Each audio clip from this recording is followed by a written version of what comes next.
पिछले 7 महीनों से देश नेपोटिज्म के बारे में बात कर रहा है। हर कोई इस शब्द का यूज़ करता है, नेपोटिज्म इन बॉलीवुड, लेकिन आज तक किसी एक्टर ने इस मुद्दे पर कुछ नहीं कहा। And I am really thankful to Indore Talkies for giving me this platform to put my thoughts in front of you. तो दोस्तों, नेपोटिज्म से जुड़े हुए बहुत सारे सुलगते हुए सवाल हैं। क्या है नेपोटिज्म? क्या ये एग्जिस्ट करता है? और अगर एग्जिस्ट करता है तो किस तरह से काम करता है? और अगर काम करता है तो किन किन लोगों को इससे फ़ायदा होता है? और सबसे महत्वपूर्ण सवाल कि क्या बॉलीवुड से नेपोटिज्म को ख़त्म किया जा सकता है? इन सारे सवालों के जवाब आपको सिर्फ 2 या 3 एग्जाम्पल से मिल जाएंगे। वैसे लिस्ट तो काफ़ी लंबी है नेपोटिज्म के प्रोडक्ट्स की। Yes, there are so many, लेकिन मैं सिर्फ 2-3 नमूनों के बारे में बात करूंगा और आप समझ जाएंगे नेपोटिज्म की इस पूरी कहानी को। तो दोस्तों, नेपोटिज्म शुरू होता है एक सक्सेसफुल स्टार से, बॉक्स ऑफिस पर सक्सेसफुल स्टार से। और एक स्टार को स्टार बनाता है दर्शकों का प्यार, यानी कि हिंदुस्तान की मोहब्बत। और जब ये सक्सेसफुल स्टार दर्शकों की मोहब्बत का मिसयूज करने लगता है, दुरुपयोग करने लगता है, तब शुरू होता है नेपोटिज्म। और इस मिसयूज को ही हम नाम देते हैं नेपोटिज्म का, क्योंकि बॉक्स ऑफिस से वैलिडेशन मिल चुका होता है कि ये स्टार धन बरसा सकता है, इसे लोग प्यार करते हैं। लेकिन नेपोटिज्म का इससे क्या लेना देना? जब स्टार सोचता है कि जब पूरा इंडिया मेरी एक्टिंग को प्यार करता है, मेरी स्टाइल को प्यार करता है, मेरी हर चीज़ को प्यार करता है, तो मेरे भाई, भतीजे, बेटा, बेटी, बहू और अब तो जीजा भी, इन सबको भी प्यार करेगा। लेकिन क्या सचमुच ऐसा होता है? जी नहीं। हमारा देश हिंदुस्तान इतना ईमानदार देश है कि अगर वाकई कोई हुनरमंद है, वाकई कोई टैलेंटेड है और उसमें माँ सरस्वती की कृपा है, तो हमारा देश उसको सर आंखों पर बिठाता है, उस कलाकार को बेइंतहा प्यार देता है। और उस प्यार से सारों बार एक स्टार जब कहता है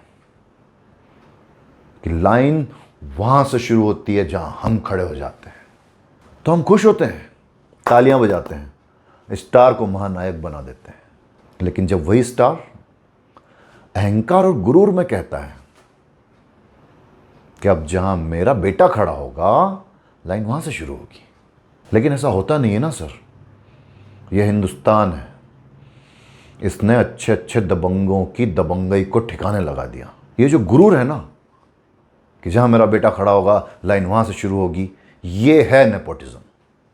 और बॉलीवुड में फैली हुई इस गंदगी को जब कंगना रनावत उजागर करने की कोशिश करती हैं, तो महानायक की महारानी कहती हैं, थाली में छेद करते हो। थाली और छेद की बातें करती हैं। तो मैडम, थाली परोसना किसे कहते हैं, उसका सबसे अच्छा एग्जाम्पल मौजूद है आपके घर में। और अगर पुत्र मोह में आपको दिखाई नहीं दे रहा है तो मैं आपकी मजबूरी समझ सकता हूँ। You are a member of upper house of the parliament ma'am, Rajya Sabha की सदस्य हैं आप। तो आपको यह समझना होगा कि जब कंगना रनावत और सुशांत सिंह राजपूत जैसे अभिनेता जानलेवा संघर्ष और जी तोड़ मेहनत के बलबूते पर अपना मुकाम हासिल करते हैं, तो उसे थाली परोसना नहीं कहते हैं। आपके बेटे को परोसी गई है थाली। और से सुनिएगा दोस्तों, थाली कैसे परोसी जाती है। जब एक स्टार बॉक्स ऑफिस का शहंशाह बन जाता है, तो वो फिल्म मेकर से एक डील करना चाहता है कि आप एक काम करिए, फिल्म इंडस्ट्री का बेहतरीन डायरेक्टर हायर कीजिए और मेरे बेटे को साइन कीजिए और नई फिल्म अनाउंस कीजिए। बिकाऊ मीडिया फिर न्यूज़ दिखाता है कि एक बहुत बड़े प्रोडक्शन हाउस ने एक बहुत बड़े डायरेक्टर को लेके एक बहुत बड़े बजट की फिल्म एक बड़े स्टार किट के साथ साइन की। लेकिन ये आधी न्यूज़ है दोस्तों। इसके पहले की न्यूज़ क्या थी? इसके पहले की कहानी क्या थी?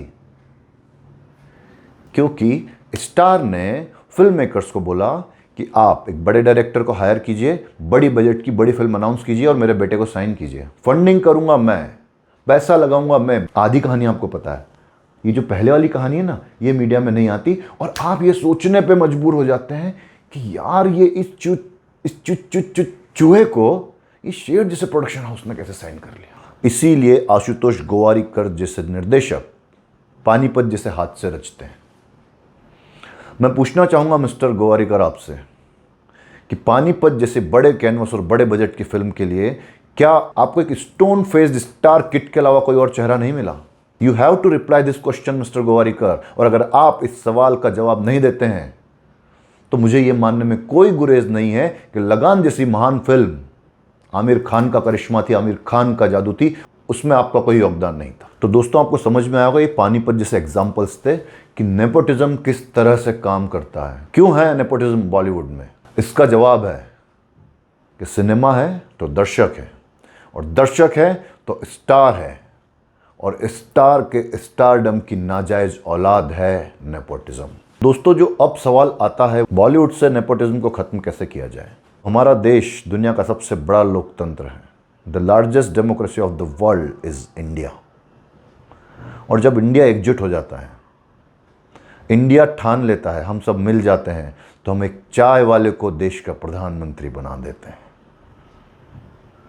तो दोस्तों, मोदी जी ने जिस तरह से भारतीय राजनीति से वंशवाद नामक गंदगी का सफाया किया है, ठीक उसी तरह की सफाई की जरूरत आज देश के साथ इस बॉलीवुड को भी है। आप सब लोगों का साथ मिल जाए तो हो सकता है बॉलीवुड से नेपोटिज्म का सफाया, क्योंकि नेपोटिज्म की इस लोहे की दीवार को अपने दम पर भेद कर जब सुशांत सिंह राजपूत जैसा सितारा ऊंचाइयां छूने लगता है तो उसे फाउल प्ले कर कर मार दिया जाता है। लेकिन कितने सुशांत मारेंगे? इस देश की मिट्टी हमेशा वीरों को जन्म देती रहेगी, और सुशांत जैसे सितारे मरा नहीं करते, वो हमेशा जिंदा रहते हैं सिनेमा के दीवाने दिलों में। अब और सुशांत नेपोटिज्म की भेंट नहीं चढ़ेंगे, क्योंकि आत्महत्या के लिए मजबूर कर देना भी हत्या है। महाकवि दिनकर ने कहा है, हुंकारों से महलों की नींव उखड़ जाती है, सिंहासन खाली करो की जनता आती है। दोस्तों, ये लड़ाई है झूठ के खिलाफ सत्य की, अन्याय के खिलाफ न्याय की लड़ाई है। हम सब मिलकर लड़ेंगे तो नेपोटिज्म को हराएंगे भी और उखाड़ फेंकेंगे, ताकि ये स्टार्स एक उभरते हुए स्टार को मारकर ये एटीट्यूड न रख पाएं कि जो उखाड़ना है उखाड़ लो। अन्याय सहना भी एक अन्याय है दोस्तों। जो तटस्थ हैं समय लिखेगा उनका भी अपराध।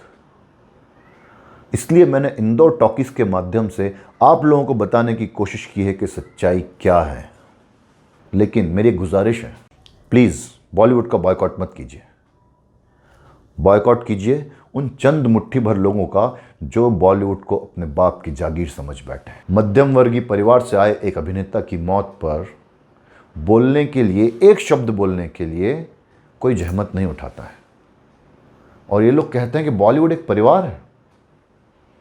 तो जो बॉलीवुड के कर्ता धर्ता बने फिरते हैं, क्या उनकी जिम्मेदारी नहीं है कि सुशांत सिंह राजपूत, जो कि इस परिवार का एक काबिल सदस्य था, उभरता हुआ सितारा था, सुपरस्टार था, उसकी मौत पर ये लोग एक शब्द बोले? और आपको क्या लगता है, एक सुपरस्टार को, एक उभरते हुए सुपरस्टार को आपने मार दिया तो कोई भी आएगा आउटसाइड ऑफ द इंडस्ट्री से आप उसे मार देंगे?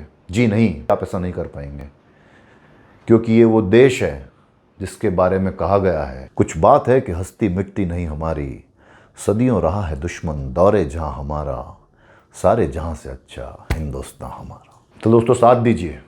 अगर आप लोगों का साथ है तो नेपोटिज्म से लड़ेंगे भी और हराएंगे भी बॉलीवुड दर्शकों के दम से। तो जुड़े रहिए इंदौर टॉकीज से, क्योंकि इसी चैनल पर आपसे मुलाकात होगी अगली बार, और अगली मुलाकात में हम पोल खोलेंगे बॉलीवुड में ड्रग्स के माया जाल की। जय हिंद, वंदे मातरम।